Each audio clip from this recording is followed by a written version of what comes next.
कि स्लॉट की,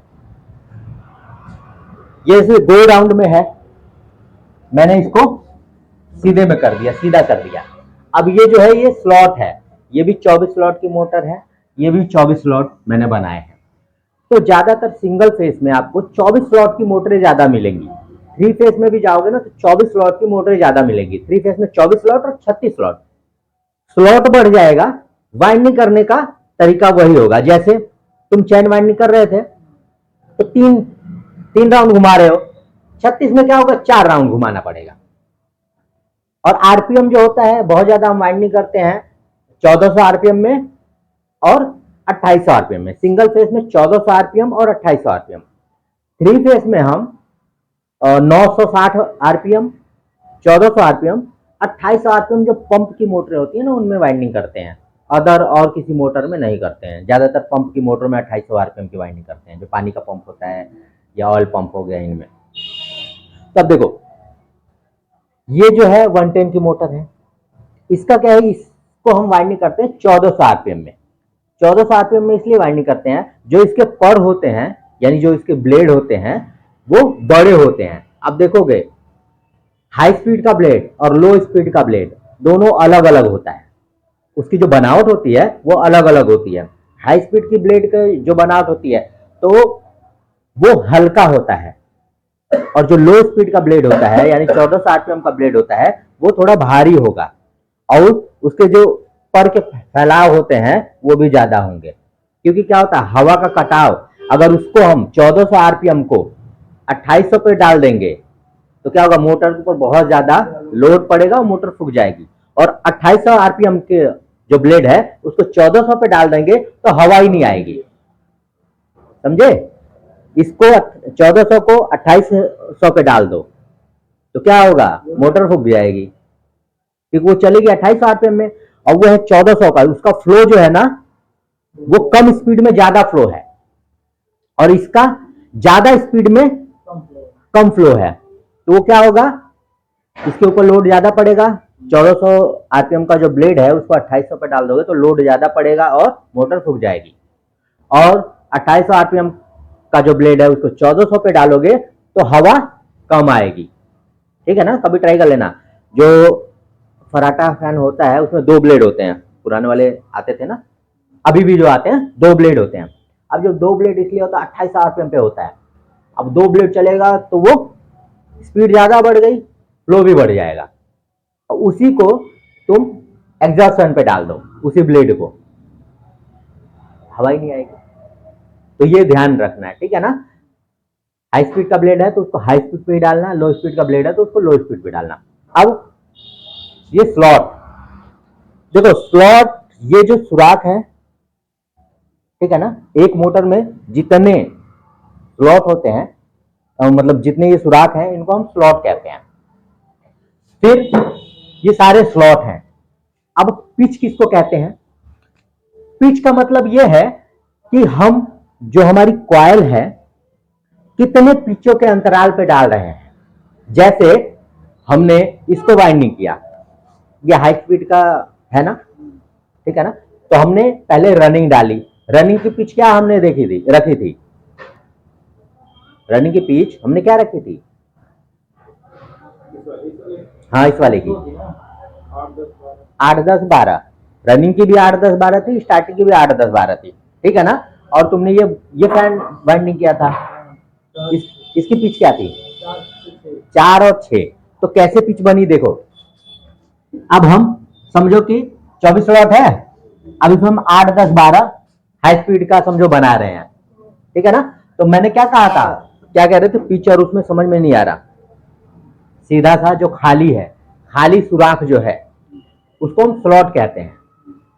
जब हम कॉइल डालेंगे उसको तो पिच पे डालेंगे, यानी स्लॉट यानी टोटल काउंटिंग स्लॉट हो गया। जैसे बाइक है, पूरा असेंबल हो गया, उसको हम बाइक कह रहे हैं। लेकिन बाइक में अलग अलग पार्ट्स हैं, ठीक है ना, हैंडल हो गया, लाइट हो गई, और आपका स्टैंड हो गया, साइलेंसर हो गया। तो उसी प्रकार से ये पूरा है, इसको पिच कहेंगे, सॉरी स्लॉट, इसको पूरा स्लॉट कहेंगे। लेकिन जो इसमें कॉइल डालेंगे कॉइल जिस स्लॉट में डालेंगे उस काउंटिंग को हम पिच कहेंगे। क्लियर? तो अब देखो, पहला हम 8 10 12 डालेंगे, ठीक है ना? तो 8 10 12, 8 10 12 ही है ना। अब हमने स्टार्ट किया यहां से, ये हमारी एक लीड आ गई, एक लीड आ गई। कितना गैप आएगा? 1 2 3 4 5 6 7 8। अब हम इसको डालेंगे, 9 पे आया है ना कि 10 पे आया? 10 पे आया ना। एक,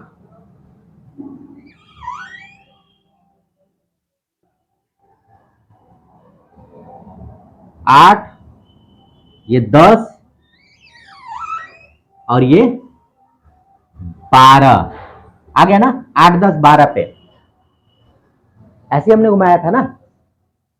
ये पहली लीड, यानी इसको हम ए, ये हम बी कर दें, या हम ये कर सकते हैं ए और A1, ठीक है ना। अब ये आ गया हमारा रनिंग का। उसके बाद हमने एक डाल दिया। अब पिच किसको कहेंगे? देखो, ये कॉइल भर गई, ये भी कॉइल भर गई, ये भी कॉइल भर गई। पहले हमने जो पिच डाली वो डाली 8 10 12, तो इसको हम कैसे गिनेंगे? पहला पिच, पहली कॉइल इसमें डाली, इसको काउंटिंग कर लेंगे साथ में, 1 2 3 4 5 6 7 8। 8वें नंबर पे पहला हमने कॉइल डाल दिया, ठीक। फिर उसके बाद दूसरी कॉइल उठाई, अब इसमें तो डली हुई है, इसमें डालेंगे नहीं, फिर यहां पे डालेंगे, यानी पहले छोटा, फिर उसके ऊपर बड़ा, फिर उसके ऊपर बड़ा, तो फिर उससे बड़ा वाला डाल रहे हैं। फिर यहां से काउंटिंग करेंगे, 1 2 3 4 5 6 7 8 9 10। दूसरी हमने कॉइल डाली 10 पे, ठीक। फिर उससे बड़ा डालेंगे, यानी हमारे 3 कॉइल का सेट है, उससे बड़ा डालेंगे। इसमें डाल दिया, इसमें डाल दिया, अब ये खाली है तो इससे डालेंगे, 1 2 3 4 5 6 7 8 9 10 11 12, यानी एक कॉइल की पिच हो गई 8 10 12। पिच समझ में आ गया ना? समझ गया? पिच उसको कहते हैं जहां पे हम खेलते हैं, वो बहुत बड़ा है ग्राउंड, यानी ग्राउंड माने पूरा स्लॉट, और जहां पे हम खेल रहे हैं, जहां पे हम काम कर रहे हैं, उसको हम पिच कहते हैं। सिंपल सा है, साधारण सा। क्रिकेट के मैदान में पूरा ग्राउंड हो गया, लेकिन जहां पे खेलते हैं पिच वहीं पे बनाते हैं ना, तो जहां पे हम काम कर रहे हैं उसी को हम पिच कह रहे हैं। समझ गए ना? तो क्लियर हो गया ना स्लॉट और पिच में। अब पहला हमने डाल दिया, अब हम दूसरा डालेंगे। दूसरा डालेंगे सेम वही 8 10 12। तो पहला इन दोनों के बीच में 8 वाला कौन सा आ रहा है? अगर यहां से स्टार्ट करेंगे, 1 2 3 4 5 6 7 8, यह है ना। हमने यहां पे किया 1, ये 10 और ये 12। अब ये समझ लो, ए और A1 है, बी और ये B1 हो गया। ये अंदर का, ये अंदर का, ये बाहर का, ये बाहर का। क्लियर? अब वैसे ही अब इसमें कितना गैप आएगा? एक खाली, 1 2 3 4 5 6, हमने ये रनिंग डाल दिया है। अब स्टार्टिंग भी ऐसे ही डालेंगे। अब इसको अगर हम राउंड ऐसे कर दें, गोल ऐसे गोल कर देंगे, तो देखो अब इसमें ये डालेंगे पहले यहां से, ये खाली कौन सा है? 1 2 3, इसको छोड़ देंगे, 1 2 3। अब 9 से चालू करेंगे, फिर 9 से हमने चालू किया, 9 से चालू करेंगे और गिन लो, 8 आना चाहिए, 1 2 3 4 5 6 7 8, खाली है ना, यहां पे आ जाएगा 1, फिर 17 2, फिर ये 18 3। अब इसको हम कुछ भी समझ लो, x और x1 इसको मान सकते हैं। क्लियर। अब इसको राउंड कर देंगे तो ये भी जो है, ये भी इसमें भी कॉइल डाल देंगे। अब कनेक्शन का कैसे हुआ था, कनेक्शन कैसे करते थे? अब देखो बहुत से लोग कहते हैं कि मैंने बताया कि लास्ट का लास्ट से करते हैं ना, लेकिन अगर मैं क्या करूंगा, पहले का पहले से भी कर दूंगा तो कोई दिक्कत नहीं है, समझे समीम? अगर पहले का पहले से कर दूं, देखो अब जैसे इसको मैंने लीड मान लिया, ठीक है ना, अब ये A1 है, B1 से कनेक्ट कर दूं और ये लीड निकाल दूं, ये दूसरी लीड, यानी ये रनिंग की लीड हो गई ना, ये भी रनिंग की लीड हो गई, दो लीड, ये कनेक्शन भी ठीक है। लेकिन अगर बहुत से लोग क्या करते हैं, जैसे तुम लोग कंफ्यूज हो जाओगे, बहुत से लोग क्या करेंगे कि इसको ही जंप कर देंगे, इसको जंपर मार देंगे, सॉरी, ए को बी से मार देंगे, इसको, और ये दोनों लीड निकाल देंगे।